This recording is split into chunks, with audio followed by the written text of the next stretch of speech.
हमारे जीवन में और हमारे पूरे परिवार में, हमारी कलीसिया में, सब जगह मैंने बना रहे। और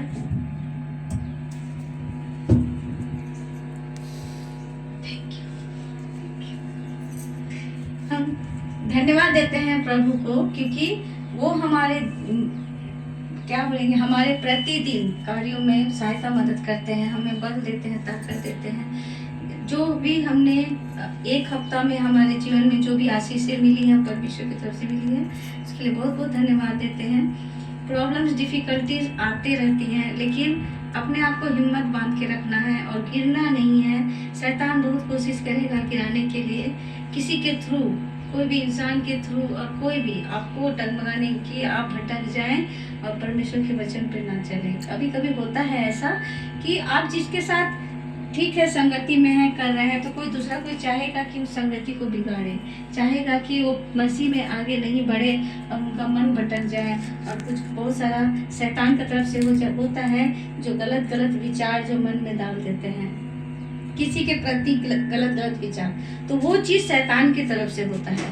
तो हम जब मसीह को ग्रहण किए हैं, तो मसीह के बारे में ही, उन्हीं के बारे में ही दिन रात मनन करना है। जैसे हम भजन संहिता में जैसे बोलते नहीं, अध्याय 2 का, परंतु वह तो यहोवा की व्यवस्था पर, हमें क्या ना व्यवस्था, परमेश्वर की व्यवस्था पर प्रसन्न रहना है। माने व्यवस्था मतलब परमेश्वर जो बात करते हैं, वचन में हमें बताते हैं, उन पर ध्यान रखना है, दिन रात उन्हीं का ध्यान करना है, मनन करना है। तो हम क्या होंगे ना, तो उस वृक्ष के समान होंगे जो फलते फूलते रहेंगे, कभी मुरझाएगा नहीं। भले आंधी आए, तूफान आए, हल्का फुल्का हिलेगा, डगमगाएगा, बट टूटेगा नहीं, गिरेगा नहीं। तो वो जड़ से कभी नहीं होगा, भले हिलेगा, होता है ना, हिलेगा डुलेगा। तो वही चीज है। तो परमेश्वर का जब हम उन्हें अपना जीवन में ग्रहण कर लेते हैं अपने जीवन में, तो परमेश्वर क्या है ना, हे यहोवा, इसमें हम पढ़ेंगे भजन संहिता अध्याय 3 का, हे यहोवा मेरे सताने वाले कितने बढ़ गए हैं। सच में जो यहोवा की बाट जोतते हैं, प्रार्थना करते हैं, उनके सताने वाले भी लोग बहुत बढ़ जाते हैं, बहुत ज्यादा होता है, बहुत ज्यादा। आप देखेंगे कभी कभी जो मसीह में आगे बढ़ते हैं ना, तो उनका सताव ज्यादा होता है, हर तरह से होता है, मेरा भी होता है, बट हमको कोई फर्क नहीं पड़ता। अभी हम जब से हम प्रभु में आए, प्रभु को अपना मन क्या बोलते हैं, ग्रहण किए है ना, बहुत अच्छा लगता है, एकदम कोई टेंशन नहीं है, जो होगा देख लेंगे। मसीह में जीना, मसीह में मरना, बस। और हे यहोवा मेरे सताने वाले कितने बढ़ गए हैं, जो मेरी विरुद्ध उठते हैं बहुत है, बहुत से मेरे प्राण के विषय में कहते हैं कि उसका बचाव परमेश्वर की ओर से नहीं हो सकता।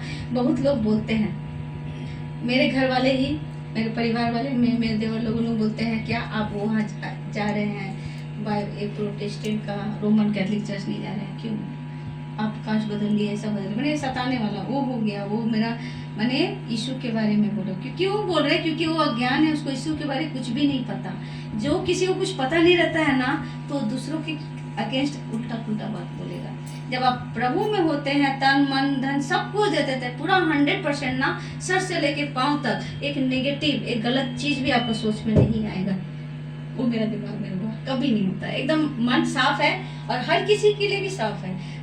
हम लोग जैसे प्रभु यीशु मसीह प्योर है ना, होली है, उस प्रकार हमें भी होली बनना है, और सामने वाला इंसान को भी होली ही देखना है कि वो पवित्र है। आप दूसरों को पवित्र तभी देखेंगे जब आपका दिल में पवित्रता होगी। तो वो चीज, तो पवित्रता परमेश्वर डालते हैं। कैसे डालते हैं?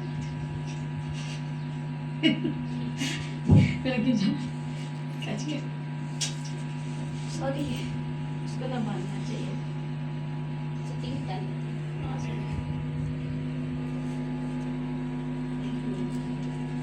तो पवित्र, जिस प्रकार से प्रभु यीशु मसीह पवित्र है, वैसे हमें भी पवित्र बनना है, और सामने वाला को भी पवित्र ही समझना है, उन्हें प्रभु के बारे में बताना है। और परंतु हे यहोवा, तू तो मेरे चारों ओर मेरी ढाल है। जब हम प्रभु में होते हैं ना, जैसे प्रभु ग्रहण किया, आप और हम सब चारों तरफ सोचिए ढाल है, प्रोटेक्शन है, हाँ प्रोटेक्शन है, कुछ भी आएगा, बगाएगा, गिराएगा, बट डरना नहीं है। हम तो अपने आप को बहुत पावरफुल महसूस करते हैं, क्योंकि हम अकेला हैं, जो हालात प्रभु सब जानते हैं, लेकिन हम खुद को अकेला नहीं फील करते हैं। ऐसा लगता है कि बहुत अंदर से स्ट्रांग है, मेरे पास बहुत पावर है, लोगों का पूरा मेरे पास सपोर्ट है, ऐसा फील होता है। और कुछ भी कमी नहीं होता सच में। प्रभु यीशु मसीह होता है ना, महीना का एंडिंग में भी हाँ सब खत्म हो गया सैलरी, पर कहाँ से कैसे आ जाता हमको नहीं पता चलता। देखते हैं मोबाइल में आ गया पैसा, वो कैसे आमीन। हाँ मतलब हर्ष से देने वालों के लिए ना, आप खुशी से आप किसी के लिए कुछ करोगे ना तो परमेश्वर वो खुशी से आपको स्वर्ग के भंडार से आपको देगा। तो बस वही इतना भरोसा रखना है, प्रभु में बढ़ते जाइए, प्रार्थना कीजिए, वचन पढ़िए। ये वचन बाइबल मेरा जीवन बदला है, प्रभु मेरा जीवन बदला है। और हंसते गाते डांस करते हमेशा झूमते रहते हैं। और मैं और बढ़ना चाहती हूँ, मैं प्रभु में और बढ़ना चाहती हूँ बहुत ज़्यादा। ये तो मेरे लिए बोलेंगे 100 में 1% है। बोलते हैं ना जब मसीह में लोग होते हैं ना, और सीखने का और जानने की इच्छुक रखे, बोलिए और ज़्यादा। तो अपने अगुओं से संगति में बने रहे, अपने पास्टर से जो पूछना है, कलीसिया से, सिस्टर से, ब्रदर से, सबसे हम लोग सब जानने, जितना जानेंगे उतना। जरूरी नहीं कि जैसे गॉडसन है इसको कुछ नहीं आता है, इसको भी आता है, बोल नहीं रहा है, हम भी कुछ उनसे सीखेंगे, वो मेरे से सीखेगा। तो इसमें कोई भी नहीं अपने आप को छोटा मानना है, बड़ा नहीं मानना है। चाहे प्रभु मुझे जितना भी बड़ा बनाए, लेकिन हम कभी भी खुद में घमंड मेरे में नहीं आएगा। हम हमेशा और ज़्यादा हाँ दिन बनेंगे और घुटने टेक के हर किसी के सामने प्रार्थना करेंगे और उनके लिए प्रार्थना करेंगे। और परमेश्वर से ये प्रार्थना है कि मेरे को इतना सामर्थ दीजिए कि जो लोग बहुत तकलीफ में हैं, प्रार्थना का जरूरत है, और मेरा प्रार्थना जब हम करें प्रभु यीशु मसीह के नाम से वो चंगा हो जाए। मेरा ये विषय बस परमेश्वर से ये बोलते हैं, मुझे वो सामर्थ दीजिए और कुछ नहीं चाहिए। आप सभी को प्रेज द लॉर्ड। हम प्रार्थना करेंगे प्रभु यीशु मसीह के नाम से कि आपको, आपके पूरे परिवार को प्रभु यीशु मसीह बहुत आशीष दे और आपके जीवन में जो भी कमी घटी है वो पूरी करे, क्योंकि आपने परमेश्वर के लिए टाइम दिया है। परमेश्वर के टाइम कितनी मैंने संकट से आए, मैंने जो भी प्रॉब्लम्स आप आए, खुद को शारीरिक कष्ट देकर आप आए इस कलीसिया में प्रार्थना करने, परमेश्वर के लिए समय निकालने, तो परमेश्वर भी आपके लिए इस हफ्ता के अंदर कुछ नया करने वाले हैं जो आपको मिलेगा। मेरा दिल बोल रहे हैं। ठीक, धन्यवाद आप सभी को। Praise the Lord. इस प्रार्थनाओं को हम प्रभु यीशु मसीह के नाम से मांगते हैं, आमीन।